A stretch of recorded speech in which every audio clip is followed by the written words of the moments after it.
So in today's video, by popular demand, I am going to give you my step-by-step exact process for ranking in Google Maps. So let's jump into my computer and get started. So you want to be a rock superstar and live large, big house, 5 cars, you're in charge. Okay, so we're here in my computer, and today we're going to be talking about how to rank in Google Maps. I'm going to give you the exact step-by-step process that you can use to apply to your business and to your customers to get them ranked in Google Maps pretty quickly. I say pretty quickly. Sometimes it can take a long time. Sometimes it'll happen pretty quickly. But if you follow these steps, you're going to get there. So without further ado, let's get into step number 1. Step number 1 is Google My Business and website optimization. You're going to optimize your Google My Business and your website to get ranked in Google Maps. This is by far the most important part. If you don't get this right, nothing else is going to work. So pay close attention here. The main steps that you want to take are you want to set up your name, address, and phone number in Google Business. And you can get to Google Business, by the way, at going to google.com/business and just signing up with your Gmail account. And this is the most important concept in all of Google Maps is name, address, and phone number, or NAP. You want to pick this the right way, and then you want to use it exactly the same whenever you can, so it's consistent throughout your entire internet presence. So if you live on a street, that ends in street, you want to either spell it out S-T-R-E-E-T or S-T. It doesn't matter what way you do it, but you want to do it the same way everywhere you do it. So think about that when you do this, because you want to keep it the same everywhere you do it. That's the most important thing to set up properly in there, and along with the other information about your business name, what have you. Next thing you want to do is get some geotagged images and upload them to the proper categories in your Google Business. Geotagging is where you take a picture file and put metadata on it to tell people looking at it where it was taken. There are several tools out there that can do this. Just Google it. One of my favorites is geotag.online. The next thing you want to do is set the proper categories for your business. This is really, really important, and lately I found it makes a big difference. Some of them are pretty obvious, some are not so obvious. Like if you're a divorce lawyer, you want to make sure that you choose divorce lawyer and not just like lawyer. It makes a big difference on where you'll show up in the maps and things like that. So spend some time on that, think about it, and pick the right main category, and then pick as many subcategories as are relevant to your business. And you're going to want to verify your Google Business. There'll be a button that says verify it, and you're going to pick that, and they'll send you a postcard. It takes like a week or something to get there with a code on it, and then you'll come back and you'll put that in and you'll verify it. That's just their way of making sure that you're legitimately have a mailing address there. One other thing I didn't list here that you want to pay attention to here is you want to decide if you are a service business or a location business. What I mean by that is a service business would be something like a carpet cleaner where you go out to your customers, and a location business would be something like a restaurant where they come to you. It's really important to set that up properly because it's going to affect the way you rank. So think about your business and what's best for you. And then you're going to think about the radius that you do as well. So you may only work within 20 miles, you may work within 100 miles, whatever it is. Just think about that. Next thing you want to do is put the name, address, and phone number, the NAP, on your website. I like to put it in either the footer or the sidebar depending on the layout of your site, but I like to have that on somewhere where it's going to show on every page. Then you want to find a place to embed a map on your website. So you can go to google.com/maps and put in your address or the name of your business. They'll give you some embed code on there, and you want to put that somewhere on your site. Doesn't matter where, as long as there's one somewhere on the site. And on the page that you want to rank for a particular keyword, you want to make sure that you have that keyword in the text, probably in an H1 tag, and then somewhere throughout the text a little bit. Watch my video from yesterday about affiliate keyword or affiliate on site and kind of do the same things there, but maybe just go a little easier on it. So that's pretty much all you have for that step. Just to recap that real quick, you're going to set the name, address, and phone number in Google Business. You're going to geotag images and upload them to Google Business in the proper categories. There'll be categories like interior, exterior, team, that sort of thing. You want to select the proper categories for your business. So if it's an attorney, you want to pick attorney, but if it's a divorce attorney, you want to pick divorce attorney. You verify your Google Business. You're going to put your name, address, and phone number on your website. You're going to make sure you have a map embedded on your website, and you're going to do proper on-page, including getting the keywords in the text. So step 2 is building foundational citations. When I say citation, I mean somewhere else on the internet that references your site, that cites your site. So like when you were in college and you had to cite your sources, which just as a sidebar, I was always terrible at. That was the only thing I ever got points off for on my papers, and I never understood why, because what's the point of me just repeating a bunch of what other people have said on my papers rather than me telling you what I think I've discovered of it? So that was always dumb to me. Rant over. Anyway, a citation in Google local terms is someplace that lists your name, address, phone number, and website and refers to it. This is where we need to pay attention to that NAP that we talked about and getting that exactly the same. And some foundational citations are ones that every business needs to have regardless of anything. So some examples of those are Yelp, Foursquare, and YP.com. If you Google, there's a nice list out there that I think Yextex has a nice list of the main ones that you want to get, or you can just, if you can go to any service provider like Legiit or Concur or Fiverr or whatever, and ask them to build some for you. I'm not recommending necessarily that you go to Fiverr and get them done, but you'll at least be able to see which ones they are. So just Google it or ask somebody. You can find that pretty easily. Get those made. There's like 15, 20 of them, something like that. So you want to get all of those done regardless of what the next step is. So the next step is competitor citation analysis and replication. So one of the ways you're going to win in Google Maps is to have all of the citations that your competitors have and then some more. So in order to do that, we need to audit their site.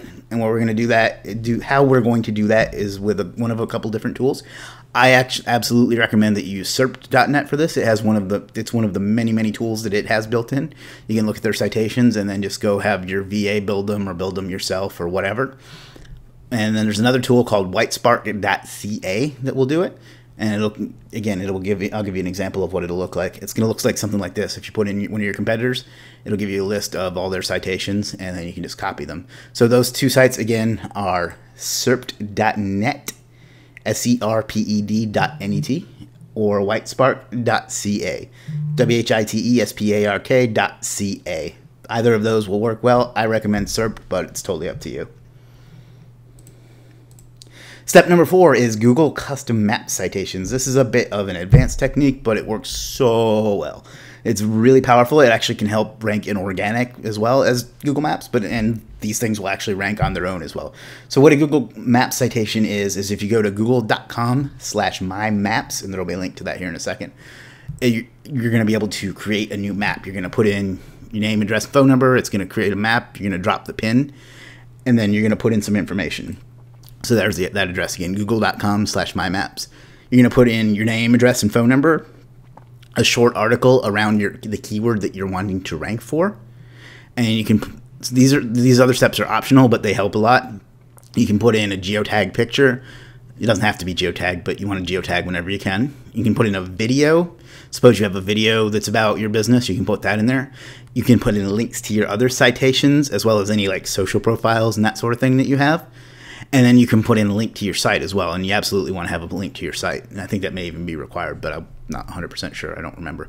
But these are super powerful. They really help with Google Map ranking. They help with organic ranking, and they'll rank on their own really well. I have several on the first page myself. So get those done. Get like 100 to 200 of those done. You can get those done at Legiit or Fiverr or Concur or whatever.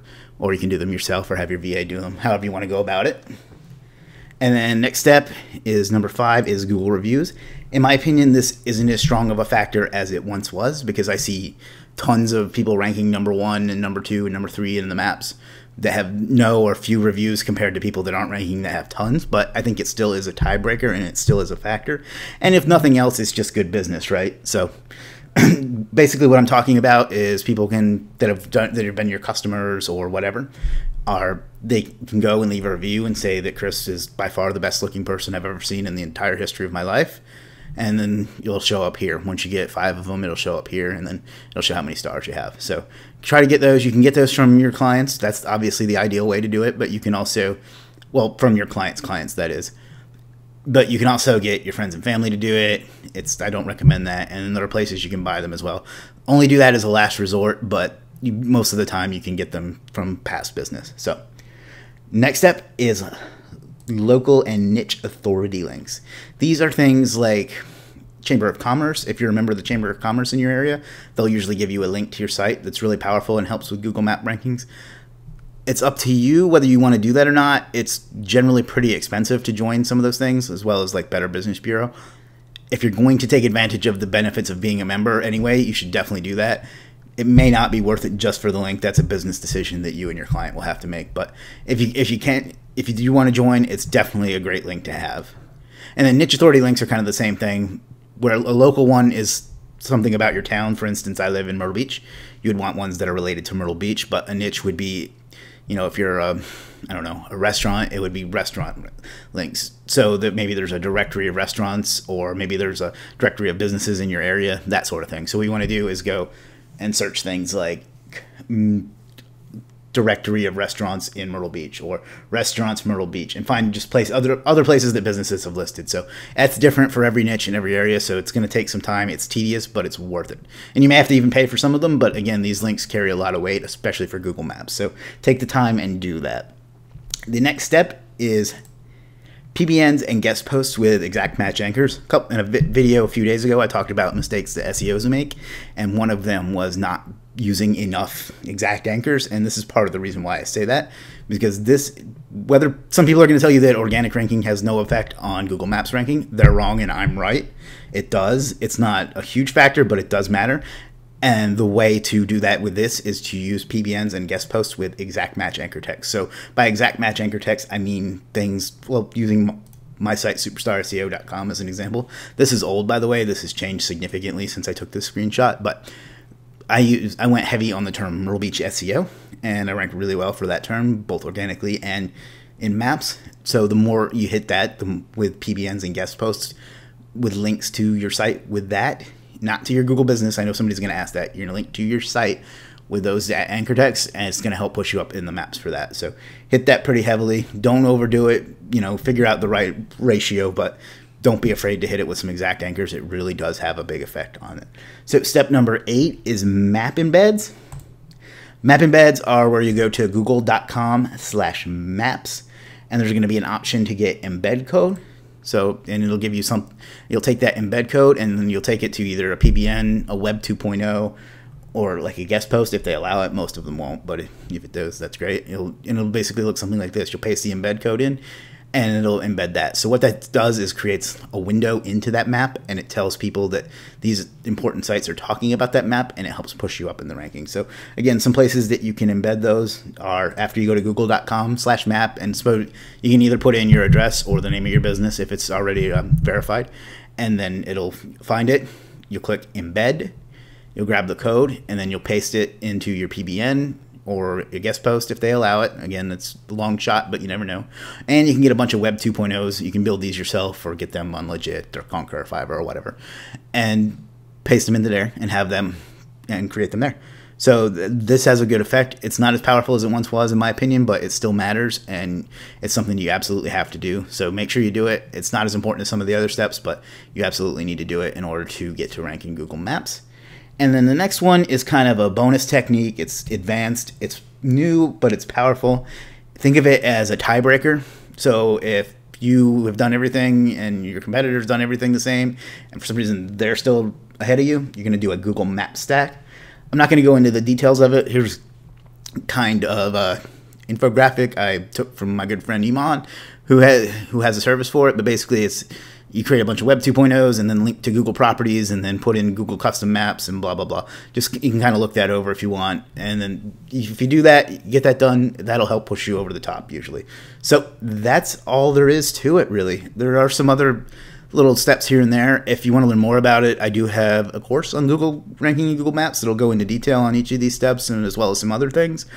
Or if you don't want to, if you need to rank in Google Maps, you don't want to do it yourself, I do have a service you can pick up at. I'm not trying to sell you on it, just want to let you know it's there. It's dfymaps.com. So let's recap real quick. Step number 1, you're going to optimize your website and your Google business, setting up your NAP, your geotagged images, the categories. You're going to verify it. You're going to get the NAP on your website. You're going to embed a map on your website from google.com/maps, and you're going to get the keywords and do your on-page properly. Next step is building foundational citations such as Yelp, Foursquare, YP.com. You're going to Google and find the right ones. You can either do these yourself, get somebody on Legiit, Fiverr, or Conquer to do them, or get a VA to do them, but you want to just Google, find the right list, and make sure you get all those, and make sure you have your name, address, and phone number correct on all of them. Next thing is your competitor citation analysis and replication. You're going to get SERP.net or whitespark.ca to find those, and then you're going to create them yourself, get them done on Legiit, Conquer, or Fiverr, or get your VA to do them. And then that way you're going to match all of your competitor citations and then have some more, and that way you'll help beat them in that. You're going to do 100 to 150 Google Maps custom citations. That's where you go to google.com/mymaps, and then you're going to put in a whole bunch of cool information on that. You're going to put in your name, address, phone number, a short article, a geotagged picture, a video, links to other citations and social profiles and other properties where you're listed on the internet. You're going to link to your site. Those are super powerful. You can get that done yourself, or you can get your VA or someone on Legiit, Conquer, or Fiverr to do that. I sound like a broken record at this point, but I like to hammer it home to make sure that I give you all the information. Step number 5 is Google reviews. That's pretty straightforward. Get your clients to give them some reviews, or get some from your friends and family or their friends and family and that sort of thing. Not that I recommend that. Step number 6 is local and niche authority links. These are things like Chamber of Commerce, Better Business Bureau. If your client is a lawyer, you can get like their bar, the state bar link. If they're some sort of professional organization they're a member of, you get a link from that, stuff like that. So search around in Google for accountant links or lawyer links or Myrtle Beach links or whatever. So just find those. You be creative. It's tedious, but it's worth it. Maybe you can get your VA to do that as well. Step number 7 is PBNs and guest posts with exact match anchors. This is something that most people don't teach, but I do because I know it works. You're going to hit your site with some exact match anchor text to help boost it up in Google Maps and organic. You don't want to go too crazy with it, but it will help. It will bump you up. If you don't believe me, check out the terms that are listed here and then do some Google searching and see what my results are, particularly this top one, Myrtle Beach SEO. And then you're going to do step number 8 is map embeds. That's where you're going to go to google.com/maps and grab the embed code for your map. And then you're going to paste it on, and it's going to look something like this. Once you're done with it, you're going to paste it on your PBNs, your guest posts, if they'll allow it, and Web 2.0, such as Tumblr, Blogger, Weebly, Jimdo, and so on. Just Google that and find a list. Again, not to sound like a broken record, but you can get someone on Legiit, Conquer, or Fiverr to do that for you. You can hire a VA to do it. However you want to go about it. It's not a hard process, but it's a very time-consuming process. And just to add to it, one other thing I didn't list is there's other types of links you can get done that'll help some. These are things like rich media citations, like Flickr, PhotoBucket, Instagram, and then things, presentation sites. You can get links from those too. Those help with Google Business a lot. So things like SlideShare, and then you can get some bookmarks with things like Instapaper and Dig and so on. I always draw a blank when I have to list those. I don't know why. And then finally, if you've done everything and your competitor's done everything and you're still not beating them, you want to do a Google Map stat. This is the details on that, or you can just Google how to do that. It's not that hard, but it is time consuming. So look over that document there and figure it out from there. So that's all there is to it. I hope you enjoyed this. I hope you found it informative. If you like videos like this, please subscribe to my channel. There's a subscribe button right below this video, or you can just, for one click subscribe, you can go to superstarseo.tv. Once you've subscribed, and I assume you already have, but why wouldn't you? Then you're going to click the notification bell. So every single day, which I think this is day 11, you're going to get a video from me with training like this or topics like this on SEO, internet marketing, or just life in general. Sometimes we'll do a Q&A as well. So I hope you enjoyed. Click subscribe and notifications, and we will see you in tomorrow's video.